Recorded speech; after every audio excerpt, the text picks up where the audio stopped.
በውስጤ በላይ ከጎኔ ከደጄ አንድ የሆነ ጉዳይ ከኔ ጋር እስክጨርስ ድረስ አይደለም ለጊዜ ወደ አብ እስከምትመለስ ሁሌ ከኔ ጋር ነህ ሆነሃል ወዳጄ በውስጤ በላይ ከጎኔ ከደጄ መንፈስ ቅዱስ መጽናኛዬ አቅሜ ነህ ጉልበቴ አማላጄ እግዚአብሔር መልካም። ዛሬ የምንማረው ኢሳይያስ 27 የተነገረ ትንቢት ነው። ገና እስራኤል ተስፋ የተገባለት ሊሆን ያለ። እኔ ግን ዛሬ ተስፋ የተገባለት ነገር አይደለም የምነግራችሁ። እዚህ ክፍል ላይ ኢሳይያስ በመንፈስ ተገልጦለት በዚያ ቀን ብሎ ገና ወደፊት የሚሆነው ኦር በሚመጣው ጊዜ ብሎ የተናገረው ቃል እየኖርንበት እኔና እናንተ እየኖርንበት እንድናስታውሰው ነው የምፈልገው። ብዙ ጊዜ ይሄ ቃል ሲነገር ገና ዘመን ሲመጣ ነው። በሚመጣው ዘመን አሁን በሚመጣው ዘመን ስር ትሰዳለህ ተብሎ ክፍልም ስለሚል በሚመጣው ዘመን ያዕቆብ ስር ይሰዳል ስለሚል አሁን በሚመጣው ዓመት ያዕቆብ ስር ይሰዳል አይደለም የምላችሁ ምክንያቱም እግዚአብሔር ለእስራኤል በዚህ ክፍል ላይ ይህንን ቃል ሲናገር እስራኤል የነበረበት ሁኔታ አለ። ስለዚህ ይሄ የተስፋ ቃል ነው የሰጣቸው። እኔና እናንተ ግን የተስፋ ቃሉ ላይ ነው እየኖርን ያለ ነው። የተስፋ ቃሉ ላይ የሚኖር ሰውና የተስፋ ቃል ያለው ሰው አንድ አይደለም። ለምሳሌ 3 ልጅ ትወልዳለህ ተብሎ የተነገረው ሰውና ወልዶ እዛው ልጆቹ ላይ ያለ ሰው አንድ አይደለም። እኔ አንደርስታንድ እንደምታደርጉኝ ያውቃለሁና ይሄ የተስፋ ቃል በእኔና በእናንተ ዘመን ተፈጽሟል። አሁን የተፈጸመ ቃል። ስለዚህ በተፈጸመው ቃል ላይ መኖር እንዳንችል ያደረገንን ነገር ነው ዛሬ እድል የምናሳጣው። እስራኤል አሁን እዚህ ጋር እንዳታብብ ያደረገህን ነገር እንዲህ አደርገዋለሁ እያለ ይናገራል። አደርገዋለሁ። አሁን ግን እኛ ቆመኔን ስናነበው አድርጌዋለሁ ነው የሚለን። ምክንያቱም ስለ መሲሁ ነው የሚናገረው በደንብ በዚህ ክፍል ላይ። ኢሳይያስ በጣም 4ኛ የወንጌል መጽሐፍ የሚባል አይደለም? 5ኛ ማቴዎስ፣ ማርቆስ፣ ሉቃስ፣ ዮሐንስ አሉ። እንደው ከብሉይ ኪዳን መጥቶ ወደ አዲስ ኪዳን ቢወሰድና ድል ቢሰጠው ትንቢተ ኢሳይያስ 5ኛው የወንጌል መጽሐፍ ተብሎ የሚነገር መጽሐፍ ነው። ምክንያቱም በጣም ስለ መሲሁ አመጣጥ የተጻፈበት ክፍል ነው። በደንብ አሻግሮ ያየነውና እንደዚህ ባርካችኋለሁ። አሻግራችሁ የምታዩበት የመንፈስ ቅዱስ ሙላት በእናንተ ውስጥ ይኖር። አሻግራችሁ የምትጽፉበት አይደል? ዋው ያሳርፋል እኮ መንፈስ ቅዱስ። በነገራችን ላይ ወደ እውነት ይመራል። የሚሆነው ይነግራችኋል ብቻ አይደለም የሚለው መጽሐፍ፣ ሊሆን ያለውን ነው የሚለው። ሊሆን ያለውን የሚነግር ነው። መቼ? ከምናምን ሺህ ዓመት በኋላ ሊሆን ያለውን ኢየሱስ ክርስቶስ ያድናል። አሁንም ብቻ አይደለም ሊሆን ያለውን ይነግረናል። ያ መንፈስ በእናንተ ውስጥ በኢየሱስ በሙላት ይኖር። በቃ ሊሆን ያለውን እየተረዳችሁ አሁን ይሄ ይሆናል እያላችሁ የምትሄዱበት ዓመት ይሁንላችሁ። እንዲህ ልባርካችሁ። አልፎ ሄዶ አዲስ ኪዳን እንደሚያይ ኢሳይያስ አልፎ ሄዶ አዲስ ኪዳንን እንደሚመለከት በኢየሱስ በዘመናችሁ እንደዚህ አልፋችሁ ለትውልድ የምታዩ ሰዎች የሚሆነውን የምታዩ ኤልሳ የሚባል የእግዚአብሔር ነቢይ የሶሪያው ንጉስ የሰማርያው ንጉስ ሊያጠቃ በተዘጋጀበት ጊዜ በጣም ይገልጥለት ነበር። እንዳትወርድ ዛሬ ያጠቃሃል ይለዋል። ንጉሱ አያልፍም። አገኘሁት ሲል አያገኘውም። እና ንጉሱ በጣም ተመሮ ጀነራሎቹን ሰበሰበና ምንድነው ጉዳዩ አለ። ከናንተ ሚስጥር የሚያወጣብኝ ሰው አለ እንዴ? ምክንያቱም ይሄ ሰው ሊይዘው ዘንድ አይገኝም የሚያመልጠኛል አለና ከጀነራል ውስጥ አንዱ እንደዚህ ያለው አይደለም ጌታዬ፣ አንተ በልፍኝ ሆነ አይደለም ከኛ ጋር በልፍኝ ሆነ የምትናገረውን በአደባባይ የሚገልጥ ነብይ መካከላቸው አለ። የኛ ወሬኝነት አይደለም።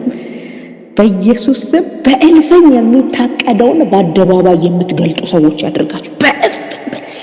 እልፍኝ ማለት የመጨረሻ ሴክሬት የሚደረግበት ስፍራ ነው። የመጨረሻው ሚስጥር ከጓደኞቻችሁ ጋር አይደለም፣ ከልጆቻችሁ ጋር እንኳን ይብናል የማታወሩበት ስፍራ ነው። እልፍኝ ማለት እናንተና የትዳር አጋራችሁ ያገባችሁ ሰዎች ምናልባት ያላገባችሁ በዚህ ውስጥ ካላችሁ እኔና ውዴ ፊት ለፊት የማናወራው በልጆቻችን ፊትም የማናወራው እልፍኛችን ውስጥ ነው የምናወራው። እልፍኝ ማለት የመጨረሻ ጓዳ እንደማለት መኝታ ቤት እንደማለት እና ሴክሬት የምታወሩበት ስፍራ ነው።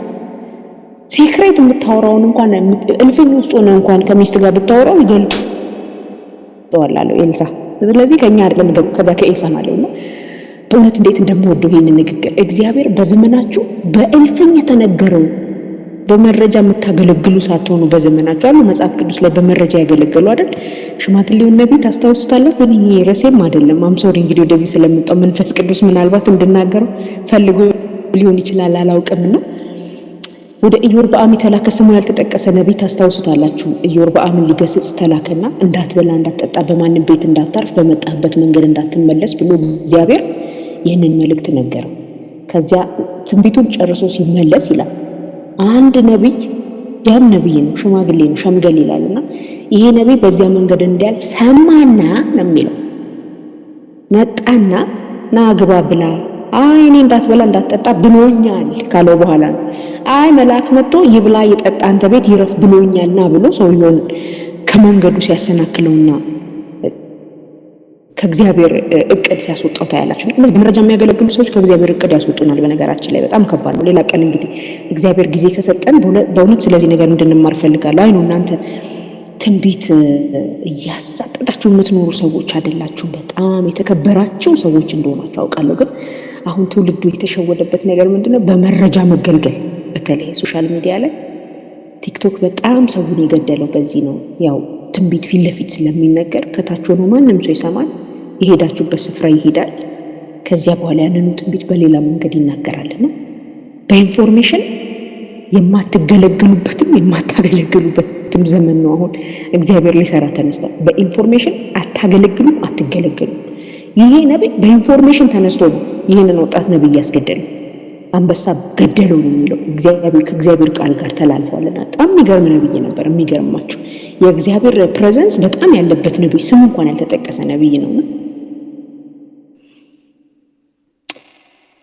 እያያችሁ የምታገለግሉበት ዘመን ይሆነላችሁ። እያያችሁ በእልፍኝ ቤተ መንግስት ውስጥ የሚታቀነው በአደባባይ እያፈረሳችሁ ስለ ምድሪቱ ስለ ልጆቻችሁ ስለ አገልግሎታችሁ በጠላት መንደር የሚታቀደውን ነገር አፈረሰብኝ የምትባሉበት ዓመት ይሆንላችሁ። በእውነት የኢሳይያስ የተባለ ነብይ እንዲሁ አሻግሮ የተመለከተ ሰው ነውና በጣም ኢሳይያስ መጽሐፍ ስታነቡ የሆነው ሊሆን ያለው የነበረው የሚናገርበት ክፍል ነው ሙሉ መጽሐፍና ሰሞኑን እንግዲህ እግዚአብሔር በጣም ኢሳይያስ መጽሐፍ ላይ ያቆየኝ ነው። ለምን እንደሆነ አላውቅም።